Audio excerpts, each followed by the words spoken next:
ব্রিটেনের সর্বপ্রথম মসজিদ। আবদুল্লাহ কুইলিয়াম ব্রিটেনের প্রথম মুসলমান ছিলেন তা নয়, তবে ব্রিটেনের লিভারপুল শহরে 1889 খ্রিস্টাব্দে তিনি যে মসজিদ নির্মাণ করেছিলেন সেটা ছিল সর্বপ্রথম মসজিদ। মসজিদটির নাম শাহজাহান মসজিদ। এরপর ধারাবাহিকভাবে মসজিদ নির্মিত হতে থাকে এবং আজও অবধি হচ্ছে। বর্তমানে পুরনো ব্রিটেনে 1,500-এর বেশি মসজিদ রয়েছে। লিভারপুল শহরেই কুইলিয়াম ব্রিটেনের সর্বপ্রথম মসজিদটির ভিত্তি স্থাপন করেন।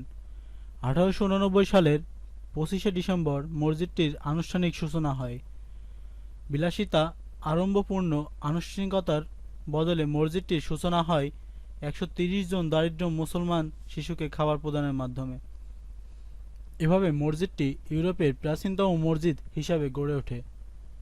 বস্তুত এটি ছিল ব্রিটেনের ইসলামের নতুন এক ইতিহাসের সূচনা।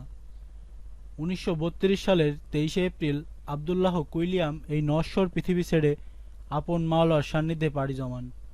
আল্লাহ তাআলা যেন তাকে জান্নাতুল ফিরদৌসে নাসিব করেন।